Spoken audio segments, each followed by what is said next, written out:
Halo, selamat pagi. Selamat datang di kelas Matematika Peminatan. Selamat belajar ya. Hari ini kita akan membahas penggunaan turunan fungsi trigonometri bagian kedua. Tujuan pembelajaran hari ini, yang pertama, peserta didik mampu menentukan titik stasioner, selang naik, selang turun, nilai maksimum, nilai minimum dari suatu fungsi, persamaan garis singgung, dan selang kecekungan.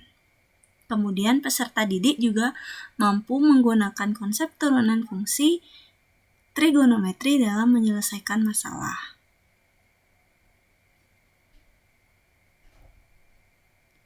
Apa yang kalian pelajari hari ini? Yang pertama, kita hari ini akan belajar menentukan interval fungsi naik atau turun. Jadi interval itu sama dengan selang ya.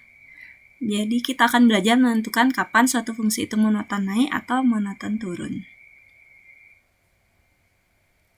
Oke, misalkan kalian punya suatu fungsi fx berupa suatu fungsi yang kontinu pada interval tertutup a, b. Nah, misalkan juga ada x1 dan x2 yang terletak pada interval a, b, interval tertutup ya, dan dengan syarat x1 x2 itu lebih dari x1 dan lebih dari a, tapi kurang dari b. Fungsi f dikatakan fungsi naik jika untuk setiap x1 nih kurang dari x2 berlaku fx1 kurang dari fx2. Fungsi f dikatakan fungsi turun jika untuk setiap x1 kurang dari x2 itu berlaku fx1 lebih dari fx2.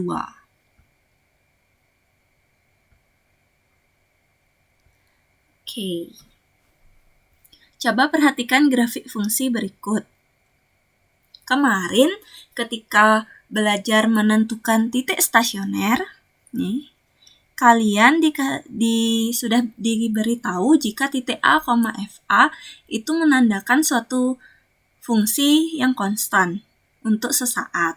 Nah, perhatikan sekarang pada interval 0 sampai A, ini kurvanya, itu merupakan fungsi naik. Nih, kan naik dia, nih. Nih, untuk setiap x1 yang kurang dari x2, nilai fx1 kurang dari fx2. Kan nih naik dia kan, sampai di sini naik. Nah, sebelum dia konstan. Nah, ingat lagi, kalau suatu fungsi naik gitu ya nih, gradien atau kemiringan garisnya bernilai positif. Ini dia nilainya positif.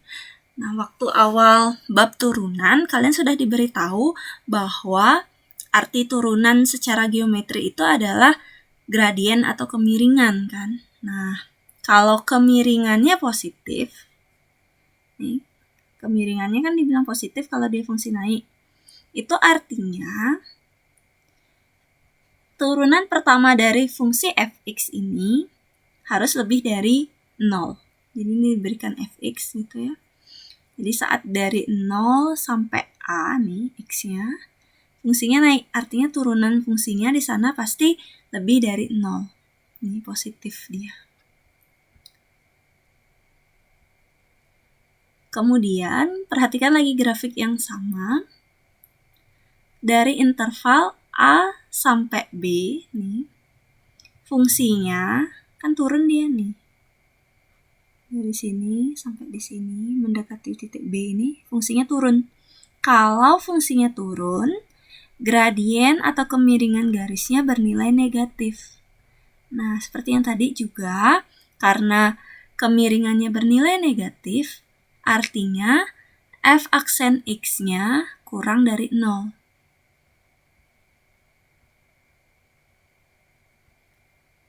Kesimpulannya, misalkan fungsi f itu dirumuskan oleh y sama dengan fx dalam suatu interval i dan fx itu kontinu untuk setiap x, maka akan berlaku jika f aksen x lebih dari 0 untuk setiap x elemen i, interval i, maka fungsi fx naik pada interval i.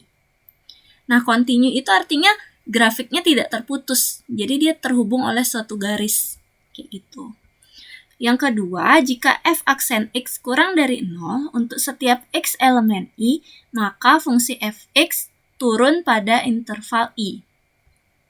Kemudian jika f aksen x sama dengan 0 untuk setiap x elemen i, maka fungsi fx stasioner pada i. Ini kan sudah kita bahas kemarin ya. Nah, jadi sederhananya kalau kalian ditanya interval fungsi naik, kalian cukup mencarinya dengan mencari turunan pertamanya yang lebih dari 0. Kalau diminta interval fungsi turun, berarti f aksen x-nya harus kurang dari 0. Jadi turunan pertamanya harus kurang dari 0. Kayak gitu. Oke, ini contoh yang pertama. Diberikan fungsi fx sama dengan sin 2x untuk interval x lebih dari sama dengan 0 kurang dari sama dengan 360 derajat. Tentukan interval fungsi naik dari fx. Penyelesaiannya, oke, kita sudah tahu interval suatu fungsi itu naik saat f aksen x-nya lebih dari 0. Jadi langkah pertama kita harus menentukan turunan pertama dari fx. Fx-nya adalah sin 2x, maka f aksen x-nya nih turunin dulu 2x. Turunan 2x kan 2, sekarang turunin sin-nya. Turunan sin kan cos, maka f aksen x-nya adalah 2 cos 2x. Selanjutnya kita menentukan titik stasioner. Oke, ini kan sudah kita cari kemarin ya, tapi kita harus cari ulang lagi. Titik stasioner itu tercapai saat f aksen x sama dengan 0. Oke. 2 cos 2x sama dengan 0. Kedua ruas kita bagi 2, sehingga diperoleh cos 2x sama dengan 0. Nah, ingat cos itu bernilai 0 di sudut 90 derajat, maka cos 2x sama dengan cos 90 derajat. Kita gunakan lagi penyelesaian persamaan fungsi trigonometri. Ini coret cos-cosnya, terus gunakan rumusnya 2x sama dengan 90 derajat ditambah k kali 360 derajat. Bagi 2 kedua ruas sehingga diperoleh x sama dengan 45 derajat plus k kali 180 derajat. Diperoleh nilai x yang memenuhi adalah x sama dengan 45 derajat dan x sama dengan 225 derajat. Oke, menentukan titik stasioner yang ini sudah kita lakukan kemarin, jadi Ibu tidak detailkan lagi. Oke, selanjutnya kita gunakan rumus persamaan yang kedua. Kita akan peroleh 2x sama dengan negatif 90 derajat plus k kali 360 derajat. Kita bagi 2 kedua ruas sehingga kalian akan peroleh x sama dengan negatif 45 derajat ditambah k kali 180 derajat. Kita uji nilai k.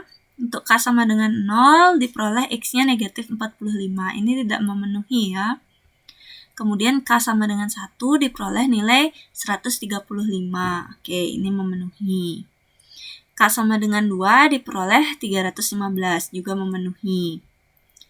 Titik stasioner fx sama dengan sin 2x tercapai pada saat x sama dengan 45 derajat, x sama dengan 135, x sama dengan 225, dan x sama dengan 315 derajat. Langkah selanjutnya kita harus menguji titik stasioner agar tahu di bagian mana dia bernilai positif dan di bagian mana yang bernilai negatif. Oke, kalian pilih titik uji selain titik stasioner. Kemudian uji ke turunan pertama dari fx. Jadi uji ke f aksen x. Jadi pada interval x lebih dari sama dengan 0 kurang dari 45 derajat, kita pilih x-nya bernilai 30 derajat. Kita pilih sudut-sudut yang ada sudut istimewa, yang nilainya sudah kita ketahui. Oke. F aksen 30 derajat, kayak turunan pertamanya tadi kan 2 cos 2 x. Sekarang ganti x-nya dengan 30 derajat. Itu kalian peroleh nilainya 1. Nah, 1 ini kan tandanya artinya positif. Kemudian pada interval 45 derajat sampai 135 derajat, misalkan kita pilih x sama dengan 90 derajat. Kalau kalian mau pakai X-nya 60 derajat, boleh. Mau pakai 120 derajat juga boleh. Jadi bebas pilih yang mana aja. F aksen 30, ini harusnya 90 derajat ya. Nih. Hasilnya negatif 2, tandanya adalah negatif. Kemudian dari 135 derajat sampai 225 derajat, kita pilih 180 derajat. Kalau mau pilih 150 boleh, mau pilih 210 juga boleh. Bebas aja. Untuk di saat ini Ibu pilih 180 derajat. Oke, ini lupa ganti lagi. Sehingga kalian akan peroleh hasilnya 2, tandanya positif ya. Kemudian di antara 225 derajat dengan 315 derajat, pilih X sama dengan 270 derajat. Kalau mau pakai 300 boleh, mau pakai 240 boleh. Oke, boleh-boleh aja pilih X-nya. Yang penting dia sudut istimewa. Nanti kita akan peroleh hasilnya itu negatif 2, tandanya negatif. Jadi kalian ambil tanda-tandanya aja. Nih, positif, negatif, positif, negatif. Kemudian di interval 350 derajat sampai dengan 360 derajat, pilih dia 330. Kalau kalian mau pakai yang nggak ada pilihan lain lagi yang ini, emang harus 330 derajat. Maka diperoleh nilainya 1.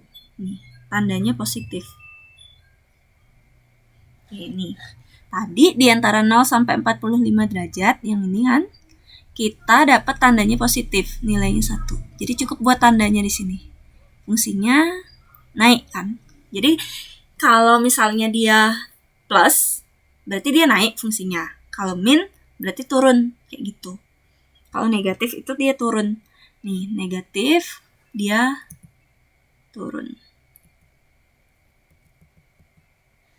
Oke, kemudian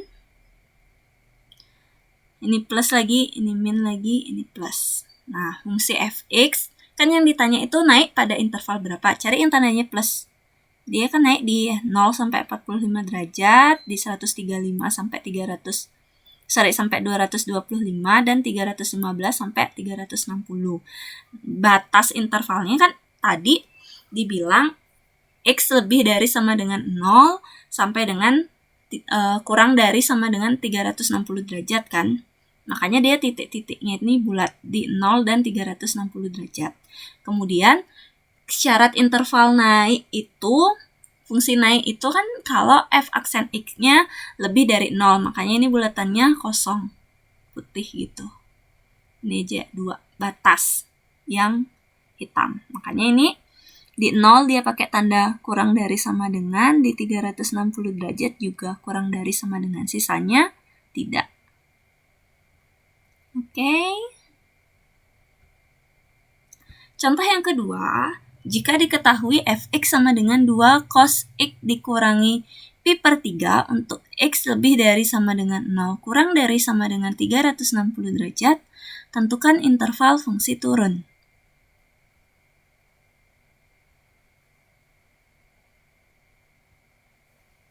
Oke, penyelesaiannya, kita harus tentukan turunan pertama fungsi.